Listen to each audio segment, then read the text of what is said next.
बारूळ येथे अखंड हरिनाम सप्ताहाची सांगता। मंदिर सभागृहासाठी आमदार प्रतापराव पाटील चिखलीकर यांच्याकडून 10 लाखांचा निधी। कंधार तालुक्यातील बारूळ येथे आयोजित करण्यात आलेल्या श्री अखंड हरिनाम सप्ताहाची मोठ्या उत्साहात आणि भक्तिमय वातावरणात सांगता झाली। याप्रसंगी माजी खासदार तथा आमदार प्रतापराव पाटील चिखलीकर यांनी उपस्थित राहून हनुमान मंदिराच्या सभागृहासाठी 10 लाख रुपयांचा निधी जाहीर केला असून त्यांच्या हस्ते या कामाचे भूमिपूजनही संपन्न झाले।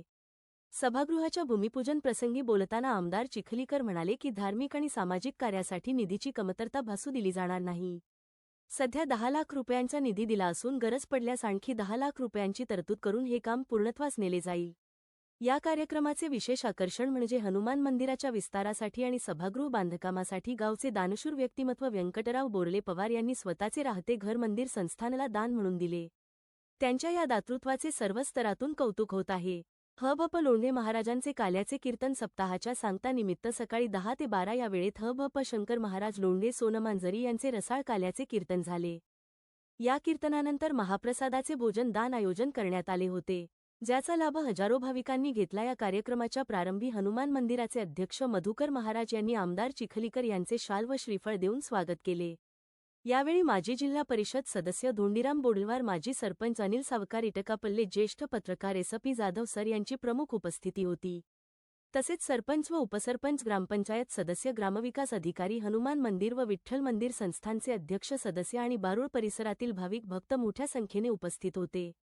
योगदान देऊन आम्हाला उपकृत करावे ही आम्हाला ग्रामस्थांच्या वतीने आमची कळकळीची विनंती आहे। यानंतर या ठिकाणी सन्माननीय आमदार साहेब आपल्याशी संवाद साधतील।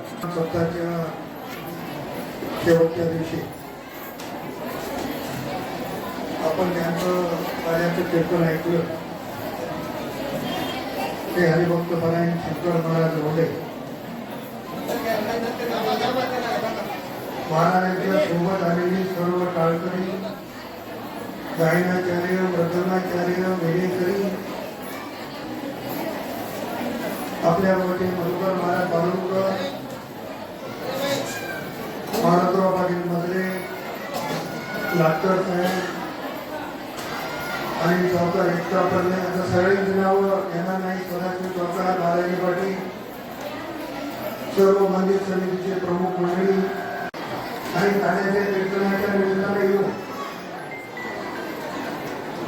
आपले अनेक वर्षापासूनची इच्छा होती।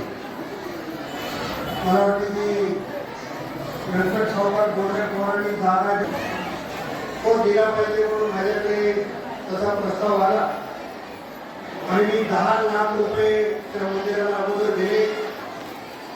आपलं कीर्तन सुरू असताना आणि सगळ्यांनी जाऊन तिथं नारळ फोडून आलो, पण येताना आमच्या गोपाळराव लाटकर, मारुतराव पाटील मध्ये ही सगळी मंडळी म्हणत होती की आपण दिलेला निधी थोडासा कमी आहे आणि त्याला आणखी आणखी निधी वाढून द्यायला पाहिजे, तर आणखी 10 लाख रुपये त्याच्यामध्ये टाकू, 20 लाख रुपये त्या मंदिराला निधी देऊ, मंदिर चांगलं झालं पाहिजे ही भूमिका आहे आणि काम करताना ते पूर्णत्वाला गेलं पाहिजे।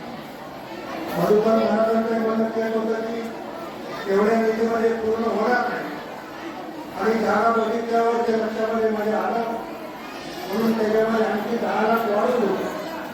ज्या इंजिनियरने अगोदर याचा नकाशा तयार केला त्याला सूचना आहे की 10,000 लाखाचा करू, त्या कामाला आपण सुरू करायचे। मला या निमित्तानं इथे येता आलं आणि महाराज बोलताना कीर्तनात म्हणाले की लाडक्या बहिणीचा आवाज बघा, लाडक्या बहिणीची जादू इतर नाही, पण पूर्ण देशात राज्य फडणवीस साहेब राज्याचे मुख्यमंत्री एवढ्या सगळ्या बहिणी बघितल्या 10 लाख रुपये आणखी आगाव दिले पाहिजे, कारण यांच्याच आशीर्वादाने आमदार झालो, त्यांना द्यायला मला काही अडचण निर्माण होणार नाही। आणि काम मला करता आलं। माझा या ठिकाणी गावकऱ्यांनी तुम्हाला सन्मान केला, त्याबद्दल पूर्ण गावकऱ्यांचे आभार मानतो। कोणाच्या नावाचा उल्लेख राहिला असेल तर तसं नाही, कोणी वेगळा अर्थ काढण्याची गरज नाही। मी तुमच्याच आहे, तुमच्याचाच आहे, याचं घेतलं म्हणून राहील। आता तुम्ही काही निवडणूक लोक नाही, पण निवडणुकी माणसं होतात, आता काही तसा विषय नाही, बरोबर। त्यामुळं चांगलं काम व्हावं अशा पद्धतीची अपेक्षा व्यक्त करतो आणि थांबतो। जय हिंद, जय भारत। झाला